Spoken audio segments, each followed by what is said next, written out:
translates to, in this case, to very fast. So what do we got? Well, everything is up other than the weight. Intensity, up. Braking, up. And definitely drama, way up. First of all, what's it all about?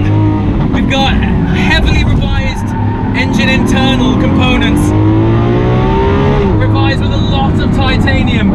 It's taking this car up 20 horsepower from the standard SV, if you can call an SV standard. We're now up to 760 brake horsepower, and we're up another over 20 pound-feet of torque over the standard SV. Ooh, taking us to 531 pound-feet of torque, which puts us down this straight at over 275 kilometers an hour. Now the brakes are the same off the SV.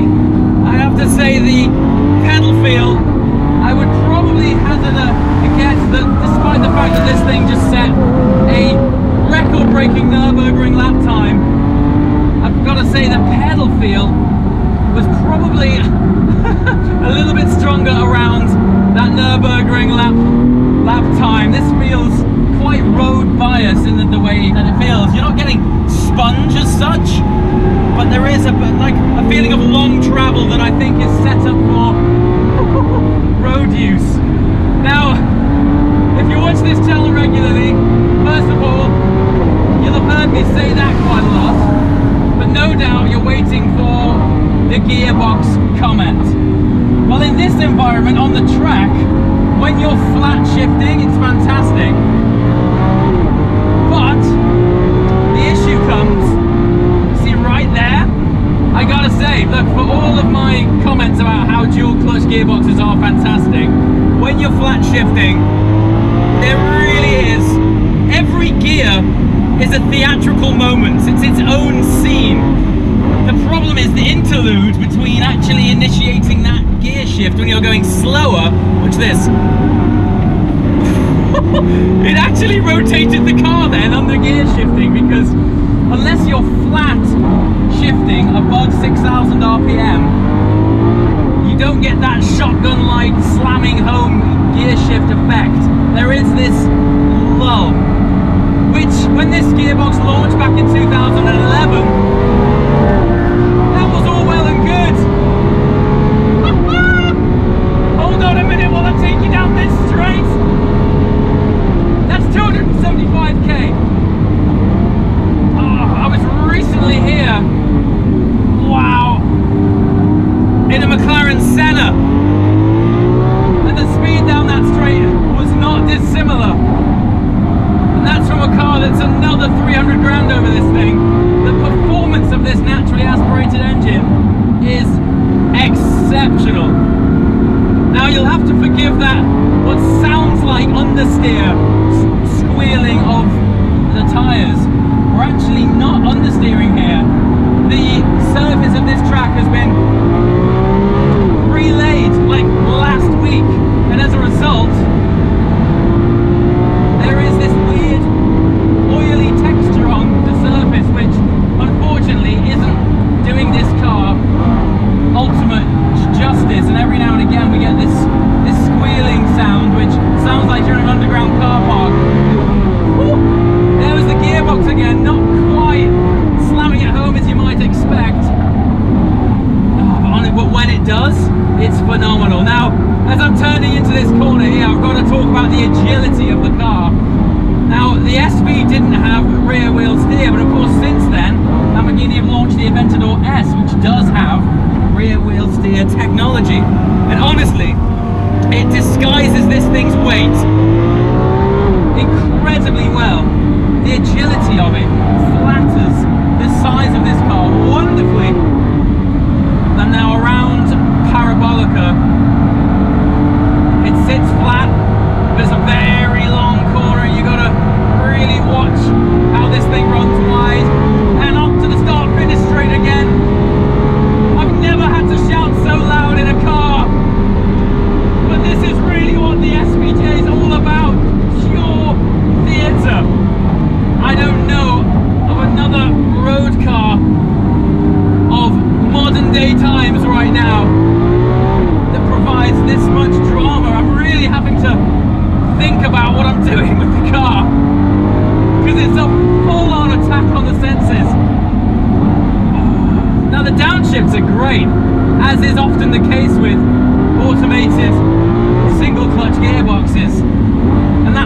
shift when you're flat is actually a wonderful feeling, but let me just slow down so I can talk to you a bit more.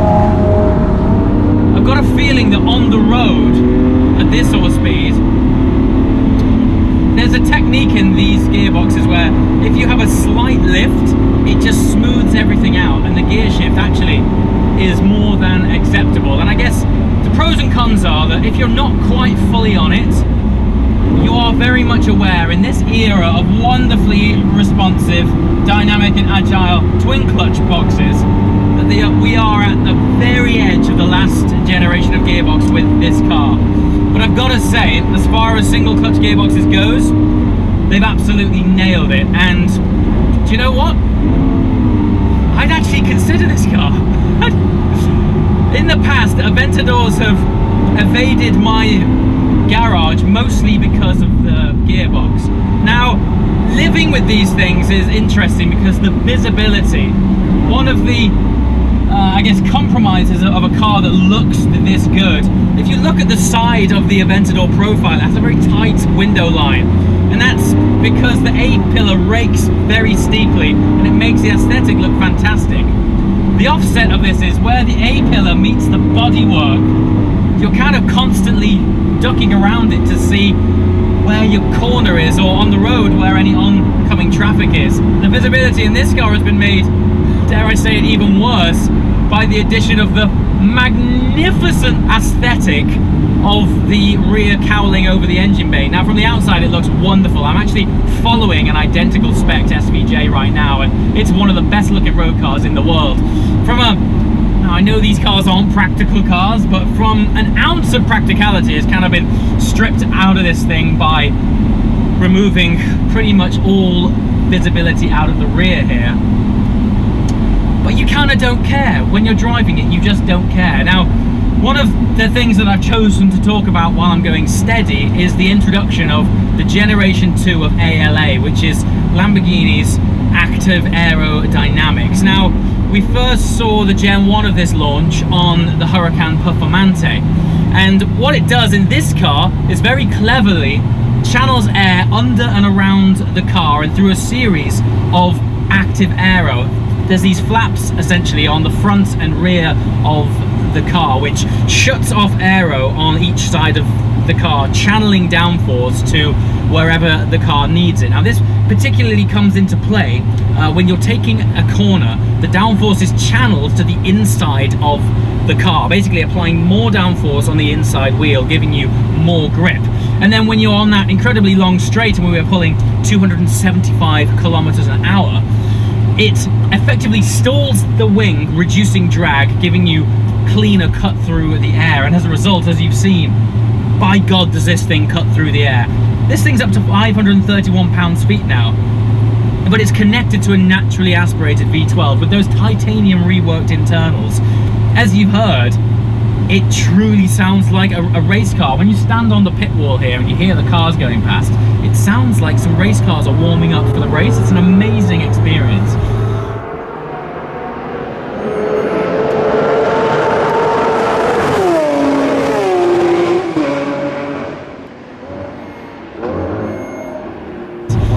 I've got to say, it does feel like we are at the very edge as far as you can push previous generation technology in this car. Despite the fact that we are actuating the gears with paddles, it does feel a bit more of an old school interaction. But the way it delivers it, look, supercars aren't always about practicality, they're not always about efficiency, they're all about having a good time. I often say that, you know, we don't need any of these things, but we want them all. And the want and desire for a car like this has just gone through the roof. It's not the last word in dynamics, and I would say that on the road it's maybe be more enjoyable, because out here you are able to take this thing to the edge of physics and then its weight and size starts to play around. But I would imagine on the road, particularly with the rear wheel steer, this thing is going to be fantastic. So the Huracan Performante is without doubt their most agile and dynamic car, mostly because of its size, weight, and of course its twin clutch gearbox. But in terms of sheer excitement, I think they've absolutely nailed it. Now, where they'll go with this next, where they'll take the gearbox next, will we see a hybrid drivetrain? with the replacement Aventador. Chances are we will, making this car very significant, because it might just be the last truly naturally aspirated V12 that comes out of Santa Agata. So on that note, let's see where it goes. As always guys, thanks for watching. I shall see you next time. Ciao.